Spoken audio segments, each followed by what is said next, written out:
Okay, so it's part 2 of the Boilie versus chickpea, and I'm about to set up the rods.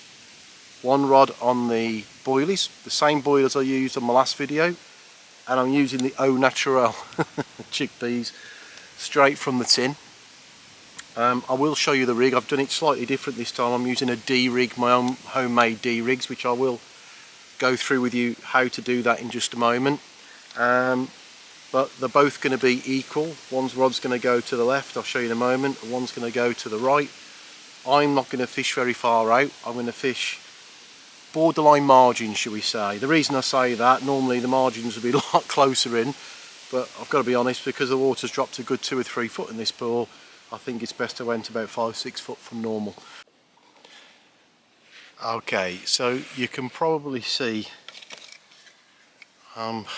this is the stuff I'm using for my rig. I mean, I've got some excess Exocet Fox line here,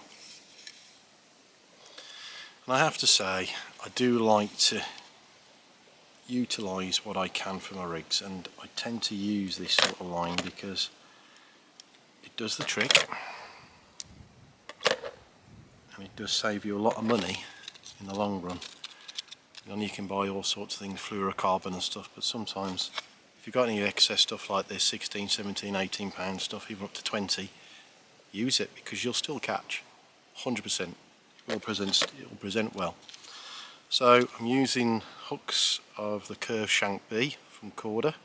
I have to say I have a lot of respect for this hook because it was good a hook hold, and I tend to catch some nice fish on this, and I can't remember any time it's ever done me over, but so I suppose the first time, but either way this is what I utilise. So what we're going to do, this is my D-rig, or Cookie's D-rig. It is Cookie's D-rig today because obviously I'm doing it, but it's not formulated from me alone. Anyway, I'm waffling, so let's get straight into it. So as you can see, there's a line threaded through the back, and I'm going to go around 15 times.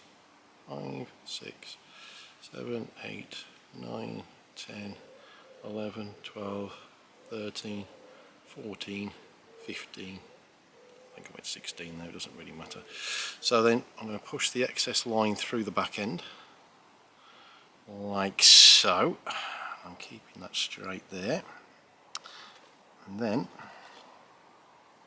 I'm going to use a D-ring, and I'm going to slot that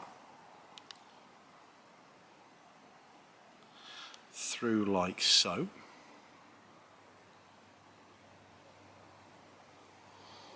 push it through the back end like so. There we go, there we have it, see? So that's what we want it to do there. Now I hope this light is going to work, because it didn't a minute ago, but there we go. Just get some of that excess there. We don't want it to go off the line, otherwise we're going to have a snag. But yeah, there we go.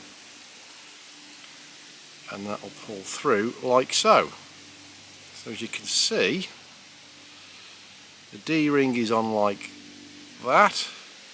I don't know if you can see that. Probably not with my big fingers and thumbs. But yeah. And you've got the excess line behind, which we're going to sort out in just a moment. So, cut the excess line off there, and then you're starting to see a bit of a rig starting to occur now, like that.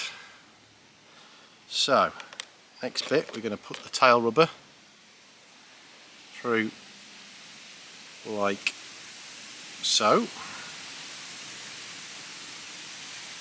and I'm going to just put the loop round the loop, figure of 8 I think they call this knot.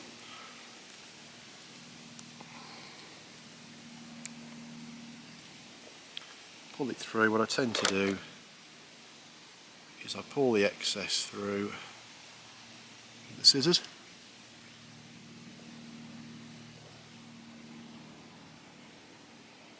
like so. So it's just had a camera shot there, apologies. I always just wet it a little bit just to make sure that knot's firm.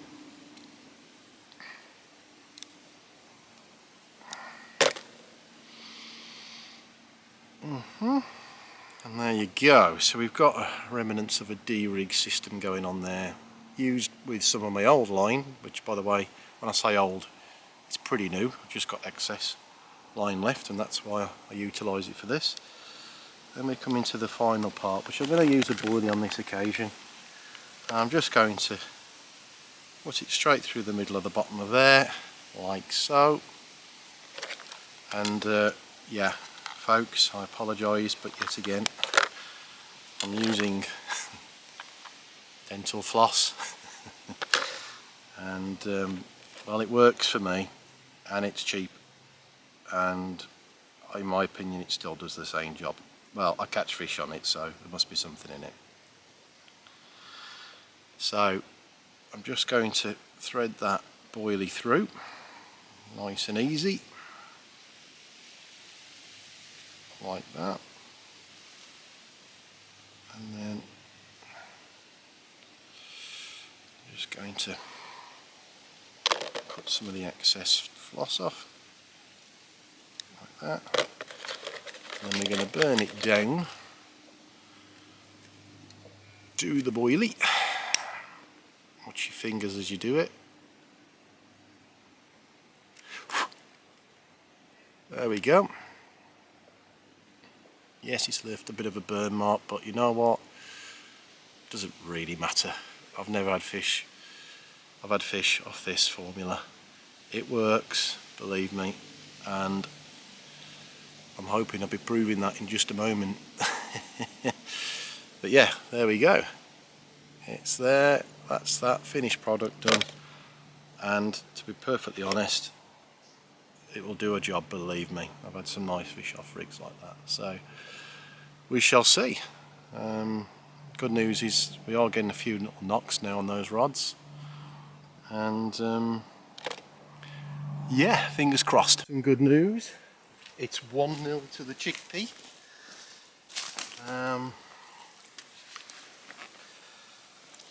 Just going to make sure he's all right. Hold him up for the camera.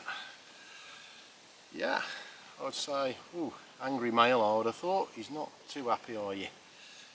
Say hello for the camera. Ooh, you look angry. I think he's got a scar somewhere on the line there. Yeah, one near his back end of him there. But yeah, I'm happy with that.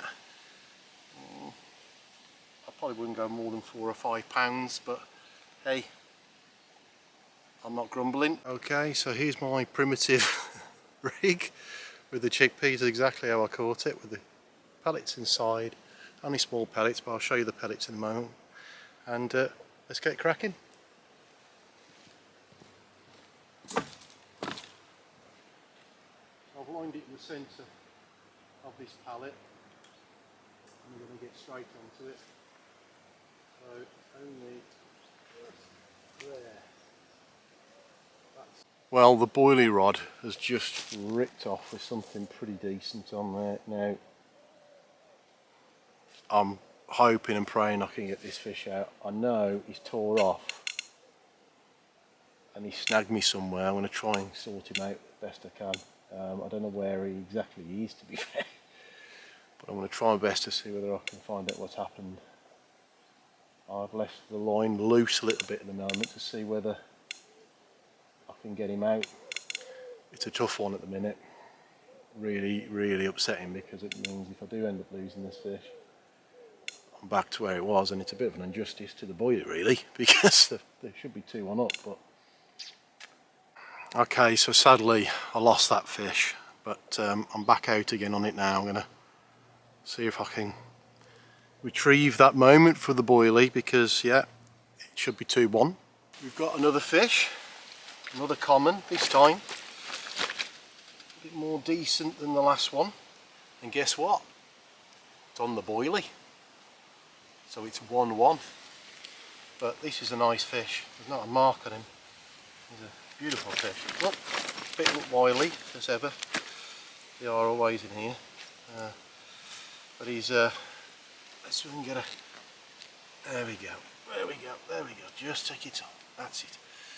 There we go. So I'm going to go £10, £11 on that. Say hello to the camera. Here's 2-1 to the chickpea. Just to prove that, you'll see, there it is, I savaged it.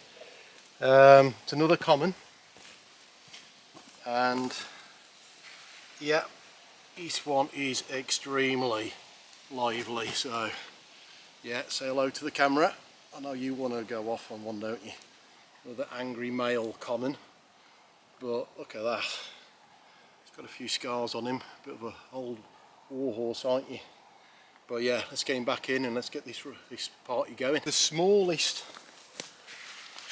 of the day, and bizarrely, give him £2 to £3 if that, but a fish is a fish. Say hello to the camera. And it went to the Boilie.